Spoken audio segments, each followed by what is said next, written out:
नमस्कार, आप देख रहे हैं देश न्यूज। मैं हूं आपके साथ सूरज पाठक। हमारे खास कार्यक्रम डिबेट में आपका स्वागत है। डिबेट में आज हम बात करने वाले हैं कि मस्जिद में भी हर हर मोदी। दरअसल लोकसभा चुनाव की तारीखें जैसे जैसे करीब आ रही हैं वैसे वैसे घमासान और तीखा होता जा रहा है। राजधानी भोपाल की एक मस्जिद में भारतीय जनता पार्टी के प्रत्याशी आलोक शर्मा की उपस्थिति में हर हर मोदी, घर घर मोदी के नारे गूंजे। बोहरा समाज ने मस्जिद में प्रधानमंत्री नरेंद्र मोदी के पोस्टर भी लहराए।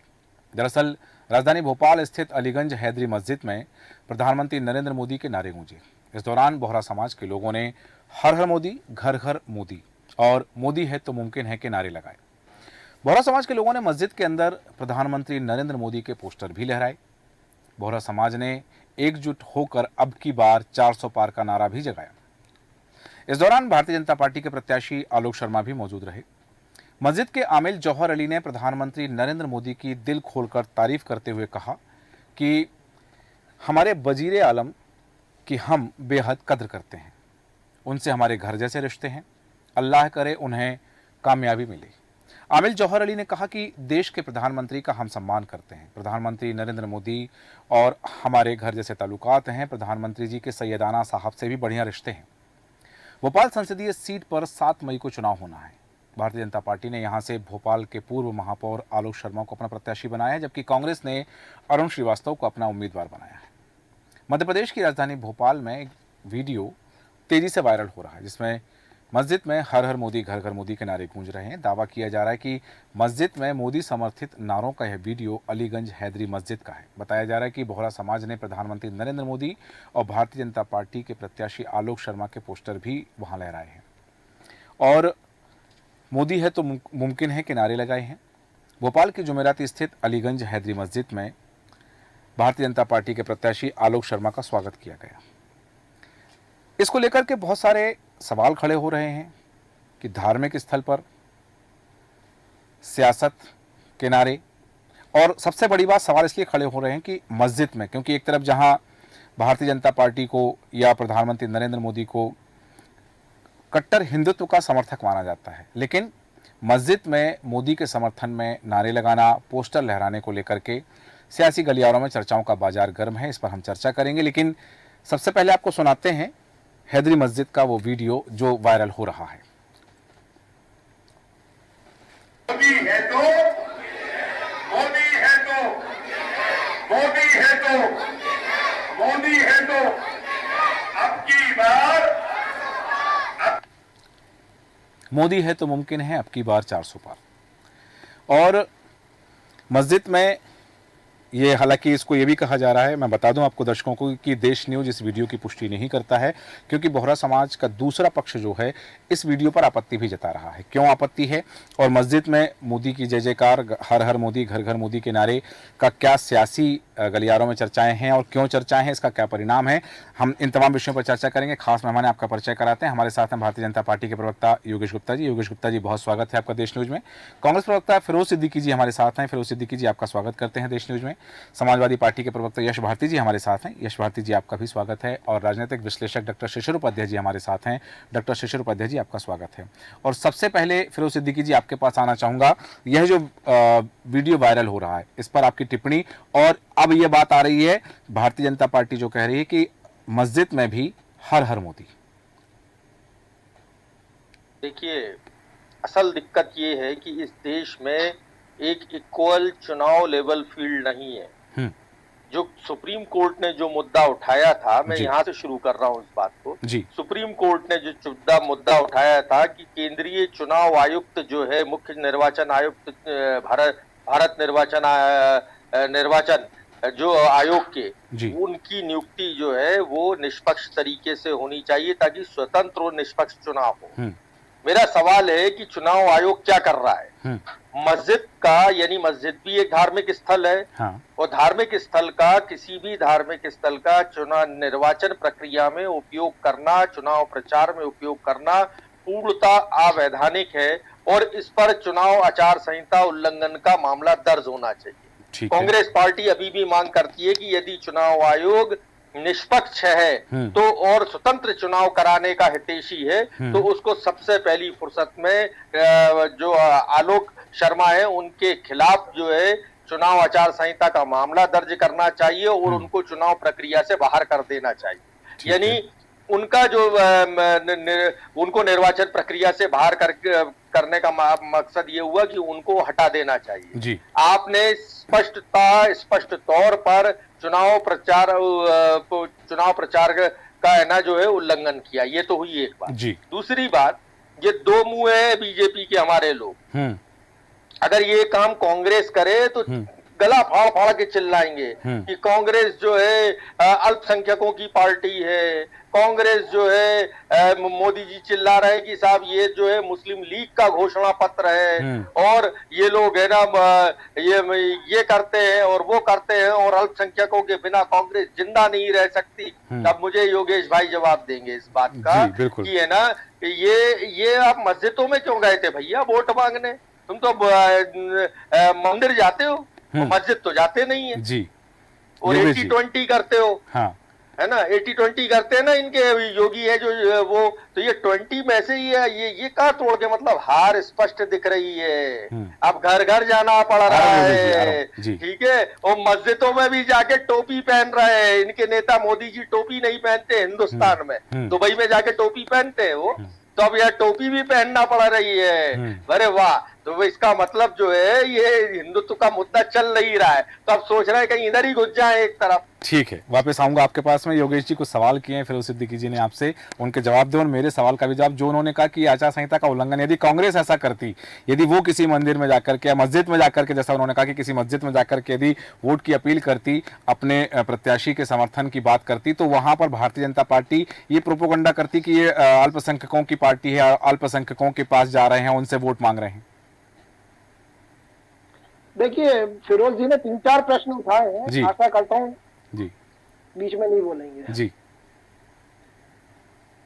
आचार संहिता के उल्लंघन का पहला प्रश्न तो आपका है, वो तो चुनाव आयोग तय करेगा कि आचार संहिता का उल्लंघन है या नहीं। ठीक है, लेकिन आचार संहिता में ये कहीं नहीं लिखा कि आप धर्म गुरुओं से ना मिलो, मंदिर ना जाओ, मस्जिद ना जाओ, ये तो मैं जानता हूँ। ठीक है, अब देखिए भाई साहब प्रचार में उपयोग नहीं कर सकते, नमाज पढ़ने आप जा सकते हैं, मंदिर आप जा सकते हैं, लेकिन मंदिर प्रांगण में आप चुनाव प्रचार नहीं कर सकते, मस्जिद प्रांगण में नहीं कर सकते। गलत बात नहीं बोलोगे आप। जी जी।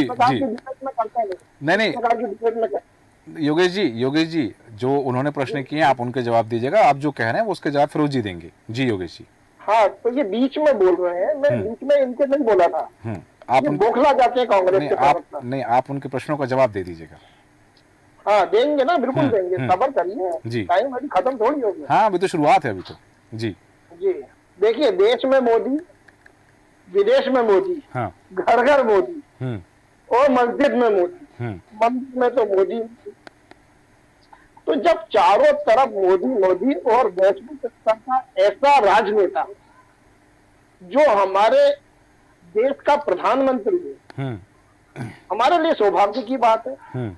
जो सबका साथ, सबका विकास और सबका विश्वास लेने की बात हमेशा करते हैं। जब सबका विकास की बात आती है तो प्रधानमंत्री आवास योजना हो, नहीं हम आयुष्मान योजना, योगेश जी विषयांतर बिल्कुल नहीं, योगेश जी विषयांतर नहीं होंगे, विषयांतर नहीं होंगे। जो प्रश्न उन्होंने किया अभी, जैसे उन्होंने कहा फिरोज सिद्दीकी जी ने कि आप मौलानाओं से मिल सकते हैं, धर्मगुरु से मिल सकते हैं, मंदिर या मस्जिद में जाके प्रचार नहीं कर सकते, इसका जवाब क्या है आपके पास? देखिए आप उत्तेजित हो रहे हैं। नहीं मैं उत्तेजित नहीं हो रहा हूँ, मैं विषय पर केंद्रित रख रहा हूँ। जी तो विषय है, आज का विषय है मोदी। हाँ, और मैं मोदी पे बात कर रहा हूँ। जी, रही बात विरोध जी के प्रश्न की, उसकी भी बात करूंगा। जी जी। आप भी थोड़ा सा धैर्य धारण। नहीं मैं मुझे और भी मेहमानों के पास जाना है, क्योंकि इसलिए तो मैं लेफ्ट कर जाता हूँ अगर ऐसा है तो।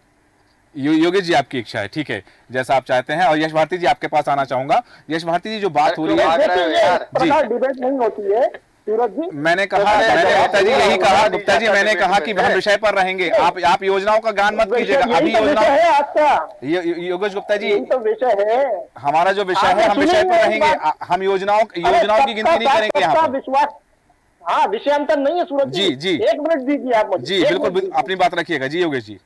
जब सारी जनहित योजनाओं से जुड़ी योजनाएं धरातल पर जाती हैं तो उसमें लाडली बहनों में हमारी शबाना शबनम भी शामिल होती है, और आयुष्मान योजना और आपकी किसान सम्मान निधि, उसमें शाहरुख सलमान भी सम्मिलित होते हैं। तो कहने का तात्पर्य है कि 50-60 सालों में कांग्रेस ने सदा अल्पसंख्यक वर्ग के साथ छलावा किया है। और ये मैं नहीं कह रहा, कुछ वरिष्ठ कांग्रेस नेताओं ने विगत कुछ माह में आरोप लगाए, जिसमें से एक स्वर्गीय अजीज कुरैशी थी, असलम शेर खान जी थे।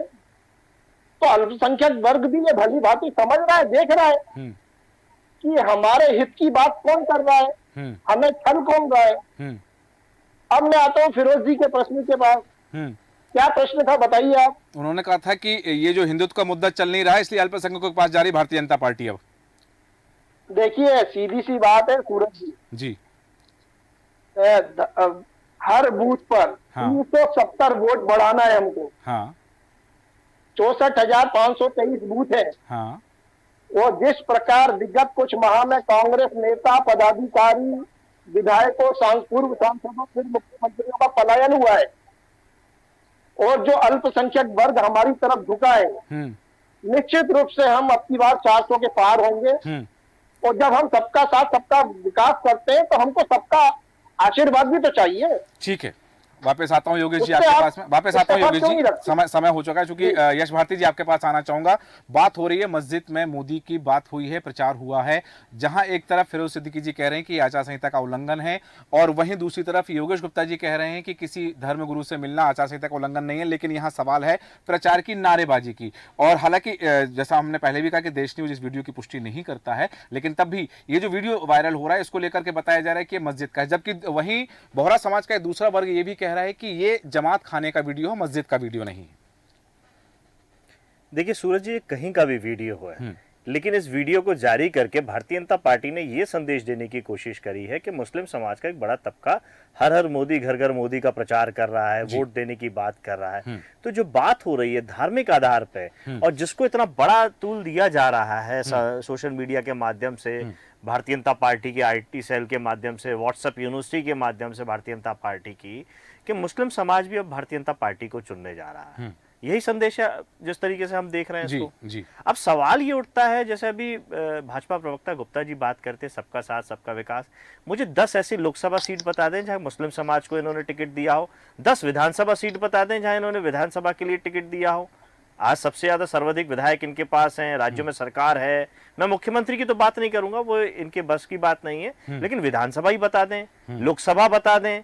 चलिए, अगर उसको नहीं बता सकते तो 10 बड़े मुसलमान नेताओं के नाम बता दें जो राष्ट्रीय परिप्रेक्ष्य में सब लोग जानते हो, सार्वजनिक हो, और गुप्ता जी 10 नाम बिना सोचे बता दें, उनको कंठस्थ अगर याद हो तो बता दें। तो ये केवल दिखावा करना और एक वर्ग को निगेटिव इंपैक्ट दिखाना, पहले जैसे 80-20 की योगी जी ने बात करी, एक हाथ में कुरान, एक हाथ में लैपटॉप, दूसरी तरह की बात अपराधियों को, दंगाई को और आतंकवादियों को कपड़ों से पहचान लेने वाली बात कहना, कागज तो दिखाने ही पड़ेंगे एक विशेष के लिए कहना, फिर अन्य योजनाएं लाना, CA, NRC और भी चीजें, सिविल, मतलब मैं कहां से बात शुरू करूं। एक धर्म विशेष को इन्होंने हमेशा कटघरे में खड़ा करके रखा, और आज उसके पास शरण में जाना पड़ रहा है, ये दिखाना पड़ रहा है कि हम इनका भी वोट मिल रहा है। कौन बैनर लेकर के बैठे? स्वेच्छा से वो लेके बैठे थे क्या उनको हाथ में पकड़वाया गया था? कौन सा दबाव था? अगर आज हम बात करें सर्वाधिक एनकाउंटर्स अगर कहीं हो रहे हैं तो एक विशेष समाज को देख करके हो रहे हैं, लोगों के मकानों पे बुलडोजर चल रहा है तो वो विशेष समाज को देख करके चल रहा है। तो इन सब बातों का जवाब देगा कौन? मैं उम्मीद करता हूं गुप्ता जी मुझे 10 लोकसभा सीट जरूर बताएंगे जो मुस्लिम समुदाय को दी होगी। सबका साथ सबके विकास की जो बातें कर रहे हैं, योजनाओं के नाम गिना रहे हैं, तो प्रतिनिधित्व भी इन्होंने दिया होगा। विधानसभा पूरे देश भर में 10 बता दें और 10 लोकप्रिय नेता बता दें जो इन्होंने मुस्लिम समाज के दिए हों और समाज की मुख्य धारा में लेकर के आए हों। तो अगर नहीं दिए और नहीं बता पाते हैं तो ये सीधी सी बात है, ये धोखा है सर्व समाज के साथ में, केवल मुस्लिम समाज के साथ नहीं, सर्व समाज के साथ में। ये एक मुखौटा पहन करके आए हैं कि हम तो बहुत अच्छे लोग हैं, हम बहुत साफ सुथरे लोग हैं, समाज में एक अच्छा वातावरण बनाना चाहते हैं, लोग हमारे नहीं बनाने दे रहे हैं। जैसे इन्होंने राम मंदिर के प्राण प्रतिष्ठा कार्यक्रम को बनाया, आमंत्रण दिया, लोग नहीं आए। कभी ये नहीं बताते कि भारतीय जनता पार्टी का राष्ट्रीय अध्यक्ष उसमें शामिल नहीं हुआ, भारतीय जनता पार्टी के पूर्व राष्ट्रीय अध्यक्ष जितने भी हैं, चाहे वो अमित शाह हो, गडकरी जी हो, राजनाथ सिंह जी हो, कोई शामिल नहीं हुआ। वहां धर्म की बात नहीं करेंगे। केवल इनको राजनीति जो करनी है धर्म के आधार पे, जाति के आधार पे, क्षेत्र के आधार पे, और जिस परिवारवाद के ये विरोधी रहेंगे उस परिवारवाद के आधार पे इनको राजनीति करनी है। वापस आऊंगा आपके पास में, हालांकि आपने कुछ और सवाल खड़े किए, आपके सवाल लेके गुप्ता जी के पास भी जाऊंगा और मेरे जहन में भी कुछ सवाल है वो लेकर वापस आऊंगा। लेकिन डॉक्टर शेषर उपाध्याय जी, अभी आपके पास आना चाहूंगा। जिस तरह से यश भारती ने जो बात कही कि भारतीय जनता पार्टी पहले धर्म की राजनीति का आरोप लगता था, एक वर्ग विशेष को टारगेट करने का आरोप लगता था, लेकिन यदि अब भारतीय जनता पार्टी के प्रत्याशी उस वर्ग विशेष के पास जा रहे हैं, मस्जिद में जा रहे हैं और वहां यदि उनका समर्थन प्राप्त हो रहा है तो भी सवाल खड़े हो रहे हैं। देखिए, कुछ तो लोग कहेंगे, लोगों का काम है कहना जी। और मुझे ऐसा लगता है कि ये चुनावी समय है और चुनावी समय में इस तरह के सह और मात का खेल चलता है। हमारे मित्र फिरोज भाई ने अभी जो बात कही या भारती जी ने जो कुछ कहा या गुप्ता जी ने जो कुछ कहा, मेरा ये मानना है कि अपने अपने दायित्वों का निर्वहन कर रहे हैं। लेकिन यह भी सच है कि पिछले 10 सालों में हम लोगों ने, आपने सबने देखा है कि बोहरा समाज के धर्मगुरु से प्रधानमंत्री जी के संबंध बहुत अच्छे हैं। वो समय समय पर उनसे मिलने जाते हैं और मध्य प्रदेश में भी जब उनके धर्मगुरु आए थे तो उनसे भी मुलाकात की थी। दूसरा, पुराने भोपाल में मुस्लिम क्षेत्र में आलोक शर्मा चुनाव लड़े और इसके पहले भी 2 बार चुनाव लड़ चुके हैं, पार्षद भी रहे हैं। उनका बोहरा समाज में काफी उठना बैठना है। वो वहां गए थे। जाने के साथ ये बिल्कुल सही है कि ये हो सकता है कि ये जिस तरीके से यश जी ने कहा स्ट्रेटेजी का हिस्सा हो सकता है कि ऐसा वीडियो बनाएंगे और भावावेश में जो बात वहां हुई है, बिल्कुल मैं ये मान के चलता हूं कि इसमें आपने एक बात कही है, बिल्कुल इसमें सच्चाई है। मुझे भी इस बारे में कई लोगों से बातचीत हुई, उन्होंने भी बताया कि बोहरा समाज का एक धड़ा इसका विरोध कर रहा है। लेकिन अब तीर तो निकल चुका है। पूरे देश भर के सारे जितने भी चैनल हैं वो इसको हाथों हाथ ले रहे हैं और ये बात मानी जा रही है कि लोकप्रियता में देश के प्रधानमंत्री जी के साथ मुस्लिम समाज आ गया है। लेकिन मेरा उसके साथ एक और दूसरा सवाल है कि अगर मुस्लिम समाज मोदी जी, घर घर मोदी, हर हर मोदी की बात कर रहा है या उनके साथ जुड़ा है, तो कांग्रेस को या समाजवादी पार्टी को या आम आदमी पार्टी को या बसपा को, इनको भी किसी ने रोका तो नहीं है।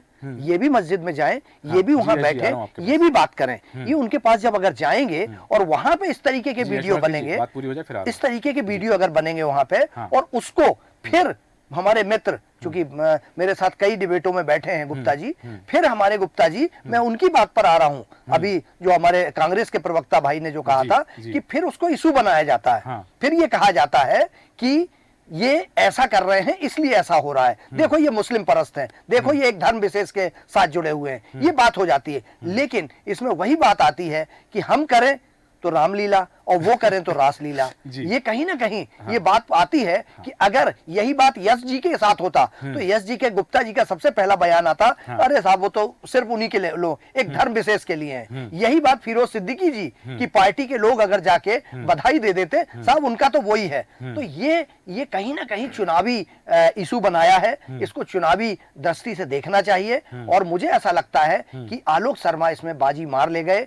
अभी उन्होंने नामांकन भी दाखिल नहीं किया है, अभी वो उनका फॉर्म एक्सेप्ट भी नहीं हुआ है, परंतु वो बधाई देने गए और इस तरह का वीडियो बनाकर उन्होंने देश भर में अपने नंबर बढ़ाए हैं। पार्टी में आपको याद होगा देश के प्रधानमंत्री जी कुछ दिन पहले भोपाल आए थे, उसमें हमारी मुस्लिम समाज की बहनें इकट्ठा हुई थी और 3 तलाक पर माननीय प्रधानमंत्री जी का स्वागत किया था। पूरे देश भर में वो वायरल हुआ था। उसके बाद आलोक जी प्रधानमंत्री जी की निगाह में आ गए थे कि ये है, इन्होंने उत्तर भोपाल से चुनाव लड़ा था और मुस्लिम समाज इनके साथ है। तो मुझे लगता है कि ये सिर्फ उसी का प्रयास है। इसी तरह की कोशिश, ऐसे वीडियोस इनको आगे बढ़ाने में मदद करते हैं। बाकी मैं अभी लोकसभा चुनाव के दौरान कई क्षेत्रों में गया था, इससे फिरोज जी और यश जी भी सहमत होंगे क्योंकि गुप्ता जी ये बात बोल चुके हैं। वहां मैंने कुछ लोगों से पूछा कि भैया आपको आयुष्मान का लाभ मिल रहा है? उन्होंने कहा जी बिल्कुल मिल रहा है। आप क्या आपको इसके अलावा जो गेहूं चावल मिल रहा है? उन्होंने कहा मिल रहा है। आपको सब्सिडी मिली है क्या?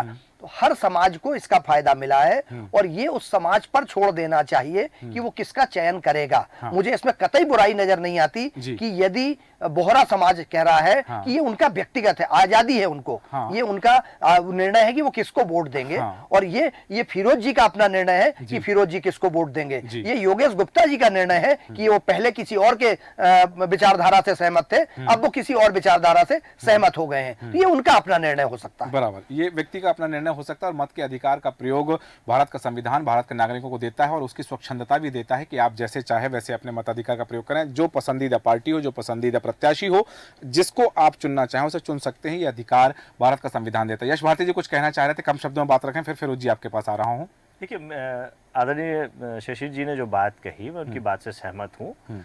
हमें किसी ने नहीं रोका ना उन्हें किसी ने, ये विशेष अधिकार है कौन किसको वोट देना चाहता है। लेकिन मैंने जो शुरुआत में भारतीय जनता पार्टी ये सेट कर रही है कि मुस्लिम समाज अब हमारे साथ है, यानी अभी तक हमारे खिलाफ था। पूरे एक समाज को कटघरे में खड़ा कर रहा है कि ये अभी तक हमें वोट नहीं देता था, ये वोट किसी और को देता था। ये बार बार परसेप्शन कौन सेट कर रहा है? तुष्टीकरण की बात दूसरों के लिए करते हैं, सबसे ज्यादा करते खुद ही है। हनुमान जी की जाति खुद बताएंगे, जी बात पूरी हो जाए, सीता जी को सबसे पहले टेस्ट ट्यूब बेबी खुद बताएंगे, और भी ऐसी बातें करेंगे जो धार्मिक रूप से बिल्कुल राजनीति में ठीक नहीं है। धर्म गुरुओं को ये काम करने दें। यहाँ भी वैसा ही है। ये जो मैंने बात कहा कि जो मोदी जी की फोटो लेकर के हम लोग की तैयारी नहीं थी, ये तैयारी भारतीय जनता पार्टी की थी और ये लेके गए और प्ले कार्ड्स उनको दिए, हर हर मोदी घर घर मोदी के नारे, उनकी तैयारी नहीं थी, ये भारतीय जनता पार्टी की तैयारी थी। आपत्ति हमारी उसकी है। 2 दिन पहले ईद थी, कितने भारतीय जनता पार्टी के लोग गए ईद पे? करिए वीडियो जारी, करिए फोटो जारी, भाईचारा का संदेश कितना दिया, बात करें उस पे। कितना होली दिवाली पे अपने घर उनको बुलाया, स्वागत किया, उस पे बात करें। ये व्हाट्सएप यूनिवर्सिटी के मार्च से घृणा फैलाते हैं जी। क्या क्या मैसेज देखने को मिलते हैं, मैं उसको सार्वजनिक नहीं करना चाहता। आप भी जानते हैं त्योहारों के नाम पे, टोपियों के नाम पे, कपड़ों के नाम पे किस तरीके से बंटवारा भारतीय जनता पार्टी ने किया हुआ है। और ये कटघरे में इसीलिए खड़े, ये वीडियो जो प्रचलित हो रहा है, जो कुछ मीडिया साथी इसको अलग तरीके से दिखा रहे हो, इसलिए दिखा रहे हैं कि एक समाज को, एक धर्म को पूरी तरीके से कटघरे में खड़ा करे। ठीक है, मैं बताना चाहूंगा, गुप्ता जी आप कुछ कहना चाह रहे, आपके पास आना चाहूंगा, लेकिन मैं दर्शकों को ये भी बताना चाहूंगा कि आज से कुछ समय पहले तक, या हम बात करें कि कुछ साल पहले तक, भारत में पसमंदा मुसलमान भी होते हैं, शायद बहुत कम लोग जानते थे। लेकिन पसमंदा मुसलमानों को जब मोदी दूत बनाया गया और मोदी दूत बना करके पूरे देश में उनकी एक सूची जारी की गई, तो फिर वो बात भी आई कि पसमंदा मुसलमान भी होते हैं और वो मोदी दूत हैं। ये बात भी कहीं ना कहीं भारतीय जनता पार्टी के पक्ष में प्रचारित की गई, क्योंकि उस समय से ये बात है कि वो धड़ा सूरज भाई जी ये ऐसी कोई बात छुपी हुई नहीं थी। ऐसी अगर हम बात करें, जैन समाज में भी बहुत सारी बातें होती हैं, जातियों में भी बहुत सारी बातें होती हैं, उपजातियां होती हैं, अलग अलग बंटवारे होते हैं। जब आप उनके अंदर जाएंगे तो बहुत सारी चीजें मिलेंगी। मैं यही बात कर, ये सार्वजनिक करने का काम, ये बंटवारा करने का काम भारतीय जनता पार्टी करती है और उसने किया है। ठीक है, डॉक्टर शशि उपाध्याय। मैं अगर आपको बात करूं कि मुस्लिम समाज में बहुत सारी जातियां ओबीसी में आती हैं, तो क्या कभी आपने देखा कि कांग्रेस पार्टी ने या समाजवादी पार्टी ने किसी ने प्रचारित किया हुआ कि नहीं ओबीसी मतलब मुस्लिम समाज, मुस्लिम समाज के ओबीसी? जी ठीक है, ठीक है, यश भारती जी और मेहमान हैं जो नीचता जिसको कहा जाता है राजनीति में यश भारती जी और मेहमान है। डॉक्टर गुप्ता जी आपके पास आऊंगा। शशि उपाध्याय जी कुछ कहना चाह रहे हैं डॉक्टर साहब। मैं सूरज जी आपकी उसी बात पे मैं सिर्फ ये ये पसमानदा वाला मैं अभी बोलना चाहता था। पसमानदा का अगर माननीय मोदी जी ने किया और उसमें बहुत सारी बैठकें भी हुई, मैंने उस समय भी सवाल उठाया था कि यही काम अगर यश भारती जी की पार्टी करती या फिरोज जी की पार्टी करती तो ये देश में बवाल मच जाता। देखो ये ऐसे करते हैं, लेकिन योगेश जी की पार्टी ने किया है और ये हम बराबर, सब बराबर, सबके अधिकार बराबर, हम सबको साथ, सबका विकास वाली बात करते हैं। लेकिन जब अडवाणी जी जिन्ना की मजार पे चले जाते हैं उसको ये जस्टिफाई करते हैं, और वही माननीय हमारे प्रधानमंत्री जी, वो प्रधानमंत्री पाकिस्तान के प्रधानमंत्री के पास बिना बुलाए वहां पर साल श्रीफल लेके जाते हैं और वहां पे बिरयानी खा के आते हैं, तो उसको जस्टिफाई किया जाता है। अगर यही कांग्रेस की तरफ से हो जाता है तो मेरा ये मानना है कि ये सब लोग सिर्फ और सिर्फ, इससे मतलब नहीं है हिंदू मुस्लिम सिख ईसाई, हम सब हैं भाई भाई, लेकिन राजनीति में उसका लाभ उठाने के लिए ये सारे एक दूसरे पर पैतरे आजमाए जाते हैं, और हम करें तो रामलीला, वो करें तो रासलीला। बिल्कुल सही है, क्योंकि चुनावी समय चल रहा है तो हर चीज को सियासी चश्मे से देखा जाएगा। योगेश गुप्ता जी आप कुछ कहना चाह रहे थे, अपनी बात रखें, फिर एक सवाल भी लेकर आपके पास आ रहा हूं। योगेश गुप्ता जी। देखिए सूरज जी, मेरे पास कब आएंगे सर? आ रहा हूँ बस। फिरोज जी कुछ कहना चाह रहे थे तो यश जी की बात पर इसलिए उत्तर ले रहा हूँ। तो राउंड के हिसाब से बस आ रहा हूँ आप ही के पास, फिरोज जी आप ही के पास आ रहा हूं।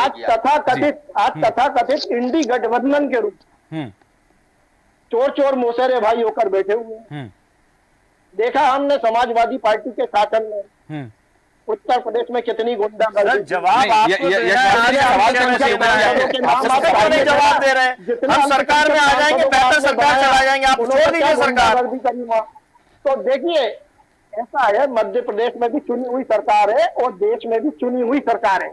ईद पे क्यों नहीं गए आप? 10 बड़े नेता बता दीजिए, लोकसभा विधानसभा का टिकट आप नहीं देते हो, सबका साथ सबका विकास वो बताइए, उस पर जवाब दीजिए। एक तरफ रामलला प्राण प्रतिष्ठा का बहिष्कार करते हो, किसने बहिष्कार किया? जेपी नड्डा ने, अमित शाह ने, राजनाथ सिंह ने, गडकरी जी ने, आप जितने सारे पूर्व राष्ट्रीय अध्यक्ष हैं, इन्होंने बहिष्कार क्यों नहीं गए?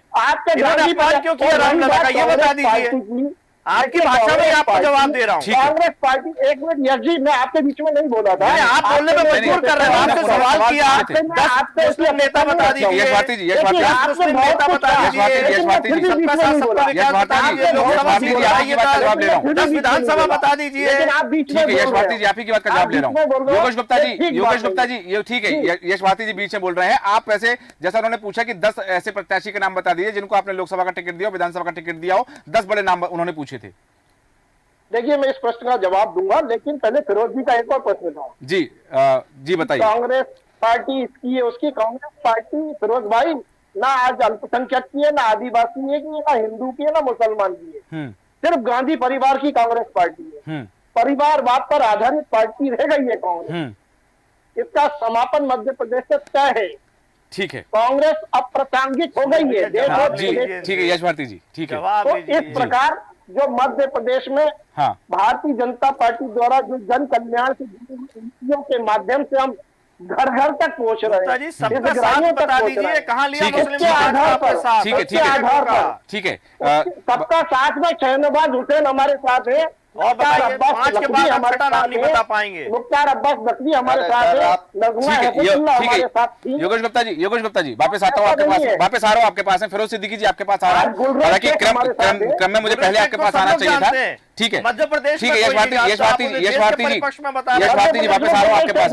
योगेश जी आपके पास भी आ रहा हूँ। फिरोज सिद्दीकी जी, बात हो रही है जैसा कि अभी कहा योगेश गुप्ता जी ने कि और भी चर्चा हुई कि आपने भी कहा कि यदि कांग्रेस ऐसा करती तो इसको एक अलग तरीके से प्रस्तुत किया जाता है। जैसा कि डॉक्टर साहब ने कहा कि रोका किसने है, आप भी चले जाते, आपके प्रत्याशी चले जाते, लेकिन अभी तक जैसा कि हम देख रहे हैं कि कांग्रेस के जो प्रत्याशी हैं, भोपाल के परिदृश्य में बात करते हैं, कांग्रेस के प्रत्याशी का जो जनसंपर्क है, कांग्रेस के प्रत्याशी के का जो प्रचार है, हालांकि ठीक है नामांकन दाखिल करने की बात है, नामांकन स्वीकार करने की बात है कि स्क्रूटनी हो जाए, अंतिम तिथि निकल जाए, उसके बाद में चीजें होती है, लेकिन तब भी जैसा जो प्रश्न था कि रोका किसने है।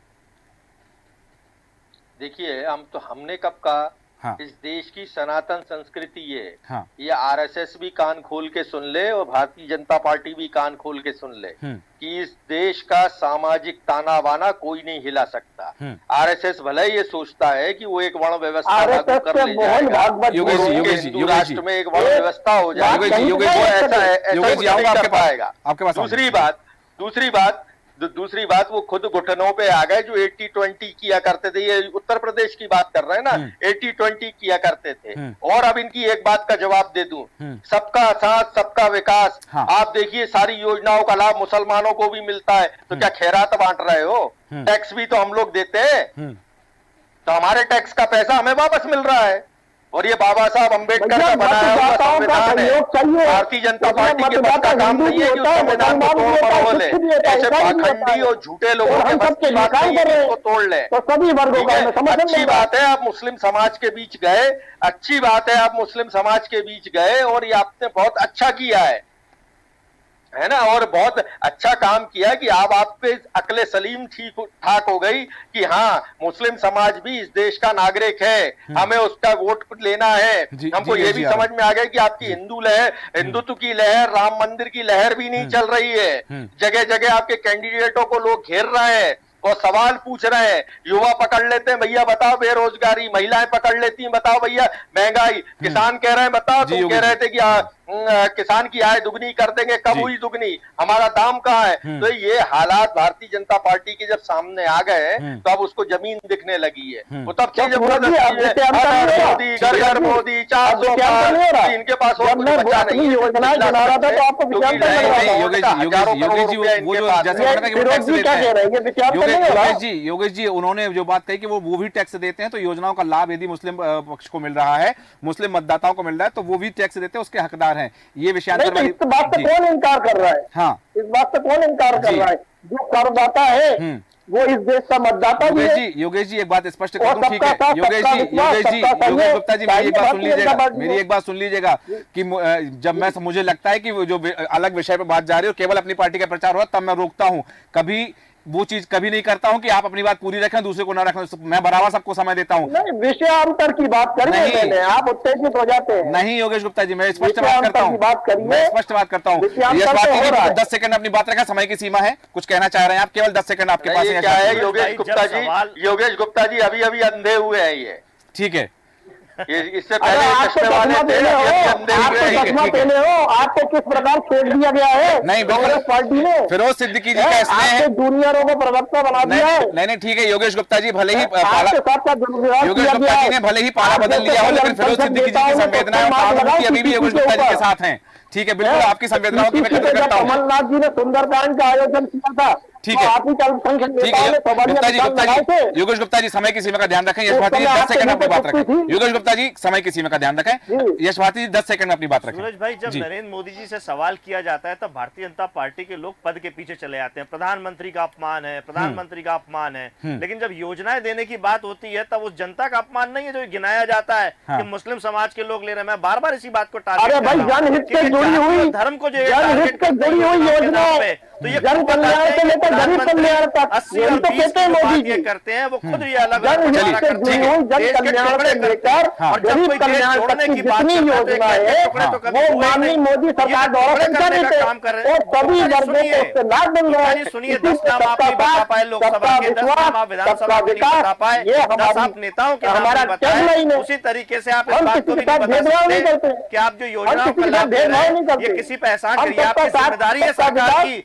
कि इस देश में कोई भूखा ना मरे, सबको बेहतर शिक्षा मिले, बेहतर स्वास्थ्य सेवा मिले, सरकार की जिम्मेदारी है, ना कि आपकी बंटवारा करें।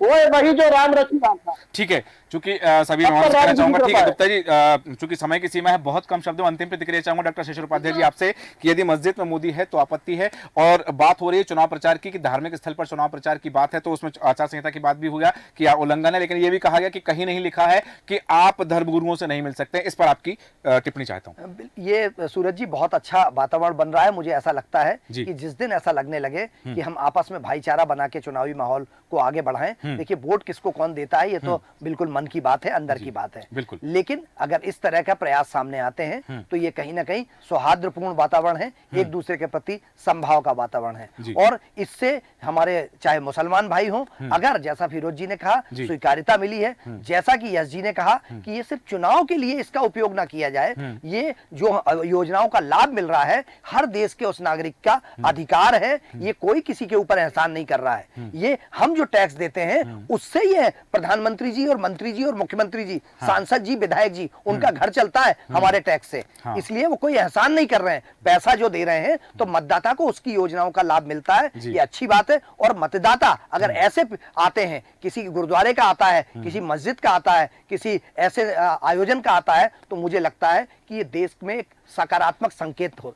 बिल्कुल सही कहा आपने कि ये सकारात्मक संकेत हो सकते हैं, बशर्ते कि ये केवल चुनावी स्टंट ना हो, केवल चुनावी प्रक्रिया ना हो, और यदि इस तरह का माहौल होता है तो स्वाभाविक बात है कि जिसके लिए देश जाना जाता है, अनेकता में एकता के लिए जाना जाता है, वो चीज स्थापित हो सकती है। हालांकि बात जो आई है, जिस तरह से फिरोज सिद्दीकी ने जो बात कही थी, उन्होंने कहा था कि यदि कांग्रेस के या फिर अन्य किसी दल के लोग ऐसा करते तो एक अलग तरह से प्रचारित किया जाता, लेकिन तब भी बात यह देखना है कि यदि इसमें किसी तरह की नियमावली का उल्लंघन है तो क्या कोई कार्रवाई होगी, और नहीं तो जो बात कही जा रही है, जो मस्जिद में मोदी मोदी के नारे लग रहे हैं, हर घर मोदी, घर घर मोदी जो बात हो रही है, हर हर मोदी की बात हो रही है, यदि ये प्रचार जा रहा है तो वो जो चीज थी कि भारतीय जनता पार्टी या नरेंद्र मोदी की जो छवि प्रचारित की जा रही थी कि कट्टरवादी हिंदू की, तो वो छवि से बाहर निकल करके अब देश में एक नए तरह का वातावरण का निर्माण हो रहा है। हालांकि बिंदु और हैं जिन पर हम चर्चा कर सकते हैं, पर समय हमें अनुमति नहीं देता, इसलिए चर्चा को विराम देंगे। योगेश गुप्ता जी, फिरोज सिद्दीकी जी, यश भारती जी, डॉक्टर शिशिर उपाध्याय जी, आप सभी का धन्यवाद चर्चा में शामिल होने के लिए। बात हो रही है कि बोहरा समाज की मस्जिद में पोस्टर लहराए गए हैं और नारे लगाए गए हैं, हर हर मोदी, घर घर मोदी। साथ ही यह भी कहा गया है कि मोदी है तो मुमकिन है। अलीगंज हैदरी मस्जिद में नरेंद्र मोदी के नारे की जो बात हो रही है, यदि ऐसा है तो इसका क्या मैसेज जाता है, क्योंकि वहां के जो आमिल हैं उन्होंने कहा है कि वजीर आलम की कद्र करते हैं और वजीर आलम का सम्मान करते हैं। यदि हाँ ठीक है, वो एक पद है, एक संवैधानिक पद है और देश के हर नागरिक को, हर धर्म के, हर संप्रदाय के व्यक्ति को उस पद की गरिमा का ख्याल रखना चाहिए, उसका सम्मान करना चाहिए, क्योंकि संवैधानिक पद है। लेकिन सवाल तो खड़े हो रहे हैं और देखना है कि इन सवालों के उत्तर चुनाव के परिणाम में किस प्रकार से सामने आते हैं। क्या कुछ प्रश्न ऐसे भी होंगे जो सदैव यक्ष प्रश्न बन के रह जाएंगे, उनके उत्तर कभी मिलेंगे या फिर नहीं, ये देखना दिलचस्प होगा। बने रहें देश न्यूज के साथ। नमस्कार।